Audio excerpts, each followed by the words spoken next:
Don't forget to sign up for my 5-day free course if you haven't already.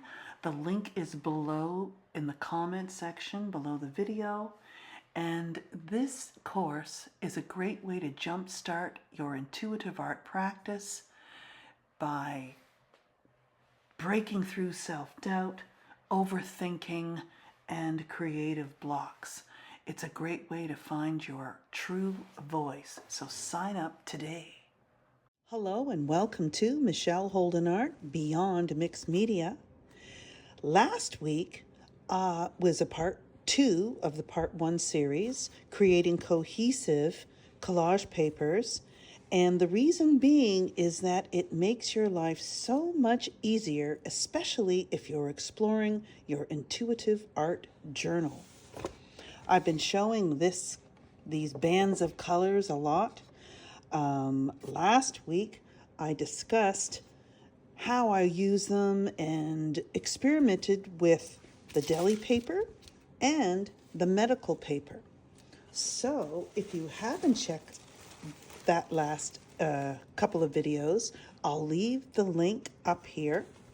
And I wanted to make sure that I had a light, medium, and dark with that color palette, which I will leave in the description below, and you can explore it, but I simplified it. So this is medical paper, this is tissue paper, and this is Gelli paper. So this week is about making transparent and translucent collage papers that will pop, that are very bright, and will really be amazing accents for your color palette. So be sure to watch the video to the end and let's get creative. These are the collage papers on medical paper, which is that medical paper you use to rest your head for massage or whatever, and it's very fibrous. But once, I'm told, I have not glued it down yet, it's very translucent. So this is a dark made with the blues, cerulean, some turquoise, and of course the color list is in the video description below. This was with the neutrals and some blue. And these are very large, which I will be using for my larger, on canvas, for my larger pieces. Today, I wanted to do my color exploration in smaller amounts using my 5x7, my new Gelli plate printer. So I am putting it on my glass palette, which is usually over here on the right. And I left a space so that when I decide to put it on, the reason being, the Gelli paper has this fold, I want to put multiple layers on. This is the tissue paper, which I have not used yet. I ordered it from Amazon. So right now, I'm going to stop narrating so I can speed up the video so it's not taking so long. I may or may not show all of the papers, but in the end, you will see my collection, and we'll talk about them.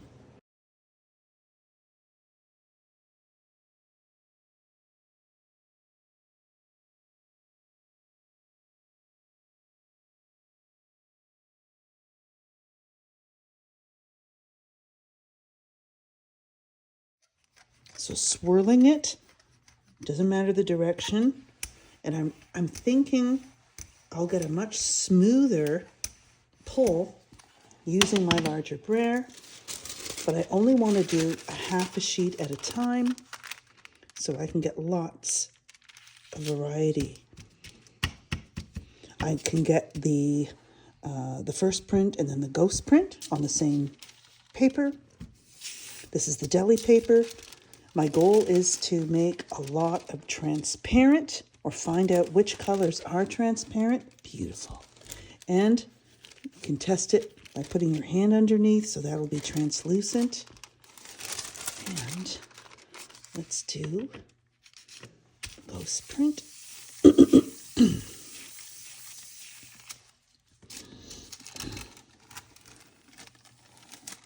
I I end up loving the ghost print so much better because it's grungier, it has more texture in it. So that's number one.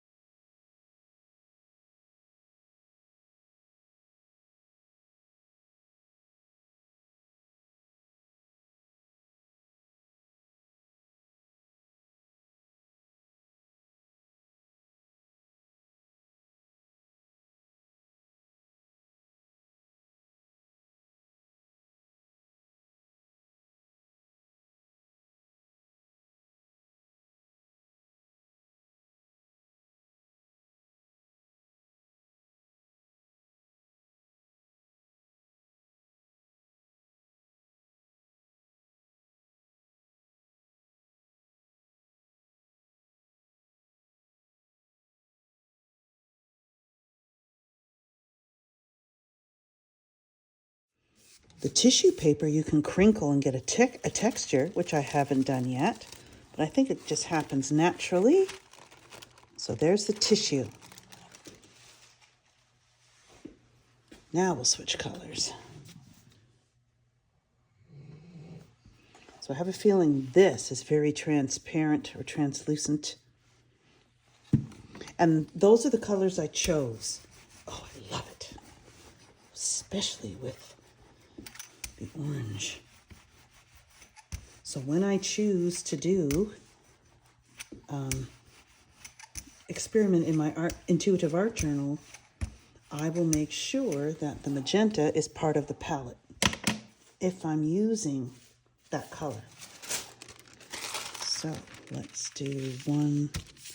So it doesn't come through because of the dry wax layer, which is I can't feel it.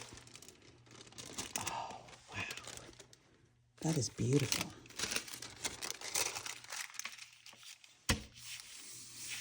And I think I'm going to overlap. I'm missing out. I'm really loving the efficiency of this smaller 5x7. I'm going to measure it, make sure it is. Gelli plate.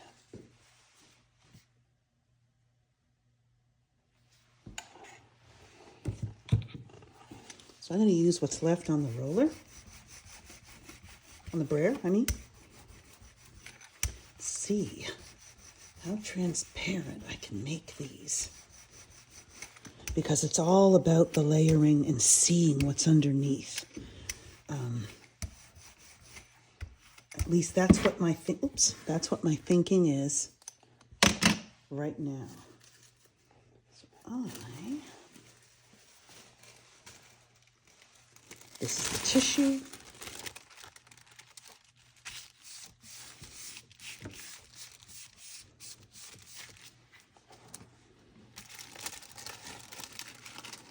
Doesn't need much rubbing. It's really soaking it up.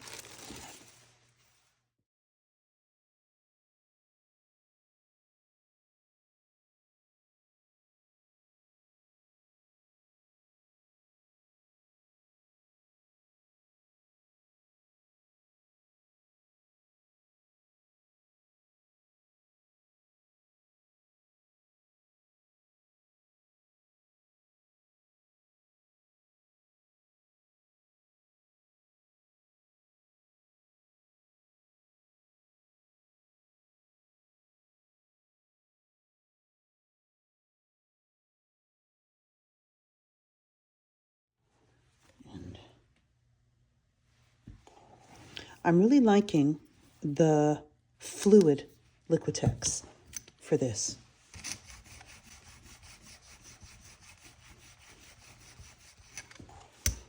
As you can see, there's some nice unmixed areas. But now, when I was, of course, scrolling away, watching and always looking for new ideas, I saw an artist just adding the texture. Now, right now, I don't have experience with this particular mark making technique, but I don't want I want my papers to be simple. I'm liking that. So let's see what kind of texture we get.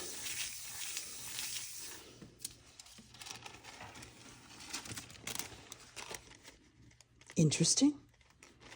Like just a piece of it, or if it's underneath, it's just better than plain. But look at this.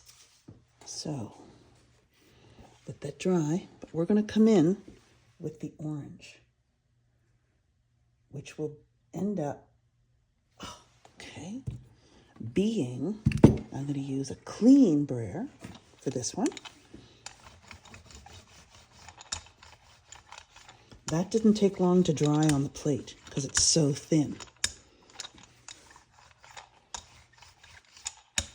And I also think this is a good opportunity for experimenting with subtlety, different saturations, and of course, value.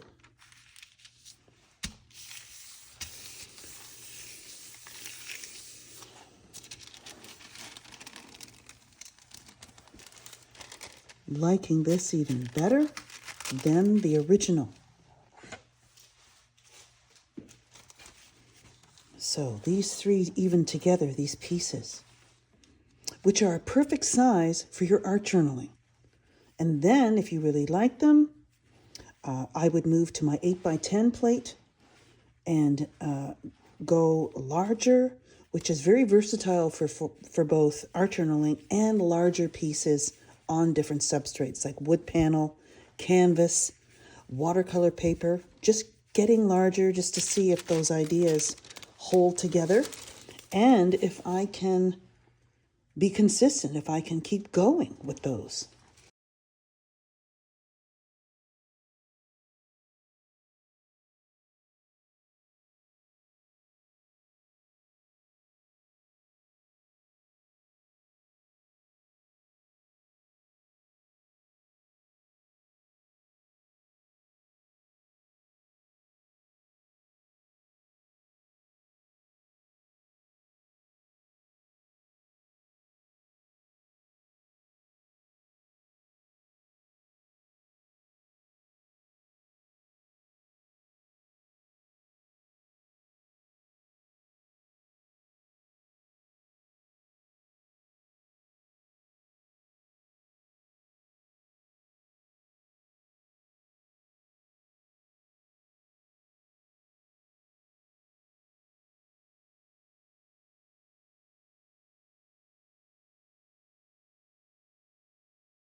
What happens?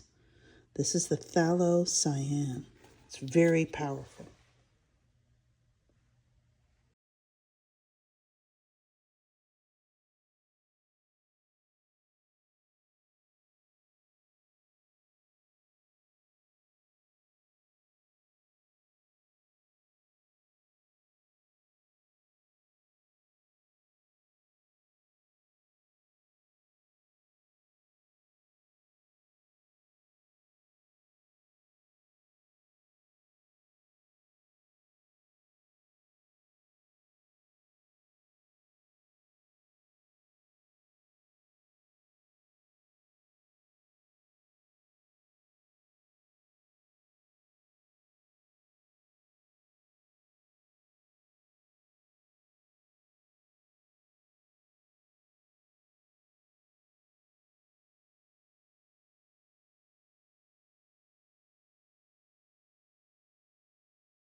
So most of these colors are right out of the container.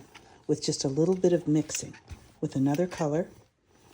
So I need to remember that. But when I'm on the substrate, when I'm painting, it would really be interesting and a great difference for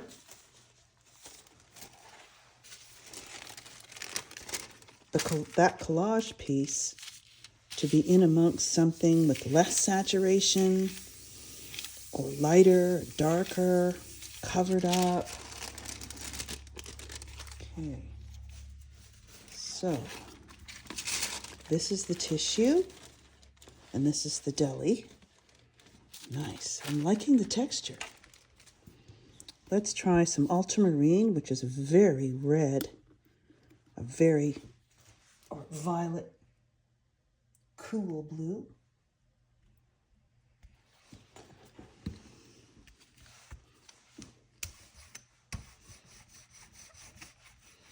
And it's so potent, straight out of the, straight out of the tube. Oof. But there's something about the blue that I am aiming to use because of its feeling. The feeling that it permeates, especially on a mostly blue painting. Okay, so I'm going to do the ghost print this way.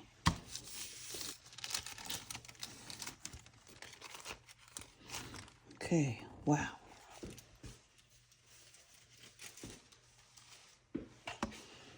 Okay, let's try some Payne's Gray, and then we'll do the green, and then we will put them all beside each other and compare them. Very dark.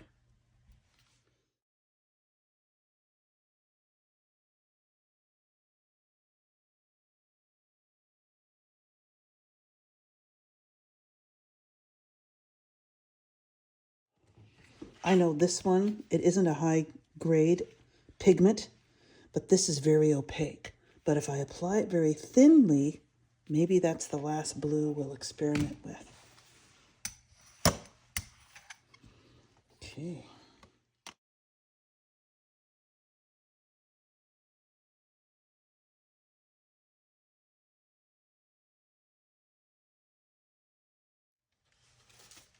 So just quickly get the ghost print, overlap it.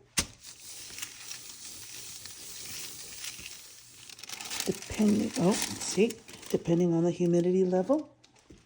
So it's winter, very snowy out. So the air is dry. So let's see what we can do. Let's use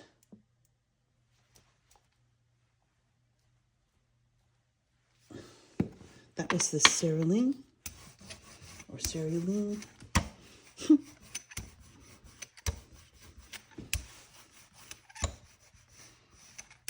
And it just sort of tones down that powerful blue.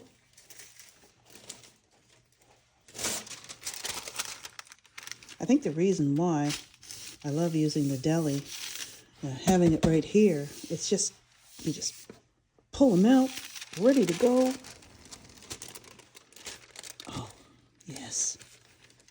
And they're strong when you glue them down. They don't tear. So that's what I'm wondering about with the tissue paper. Will it be? I don't know. Okay, I'm going to go with some green in the background here.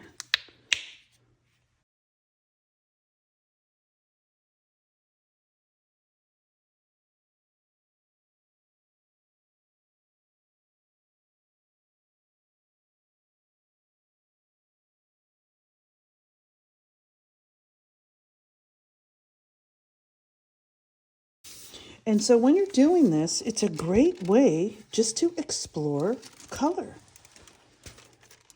or specific colors from your color palette, which I didn't do, even though I showed you that one. Let's do this. blue in the background.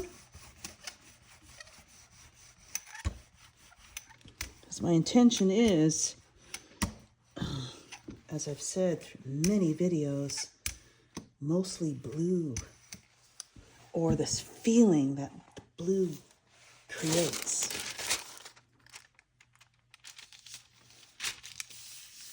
Just trying to get rid of that fold.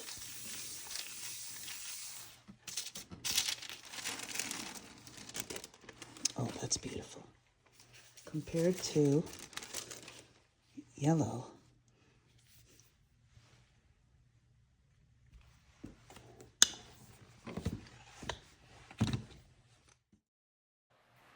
And so, as I continue to use the two yellows, cadmium yellow light and cadmium yellow deep, with a little Indian yellow hue, which I found very transparent. I was digging around in my paint pile and oh, I forgot all about that one. I think I covered all of the colors that I really wish I had for that color palette that I showed you at the beginning of the video. Having all my primaries, say, reds, yellows, blues, and a little bit of green, which I don't usually use, but I'm going to start. And I love this cadmium medium hue, which I use here with the tissue paper. So my next step in this process is to gather them, sort them into, yes, by color, and also by light, medium, and dark. So I've just put them on my table to dry, and I plan to keep them very simple, but yet do maybe some line. Maybe that'll happen after it's on there. So please come back next week where I start experimenting with them in some art journaling pages, and then I'm going to move on to some larger canvas. And as you can see, making these collage papers doesn't take any time at all, and you really don't use a lot of paint. So using the small Gelli plate, creating several transparent and translucent papers ready for next week's art making. So I hope you come back. I hope you found this video useful, and I can't wait to hear how you made your collage papers. See you next week.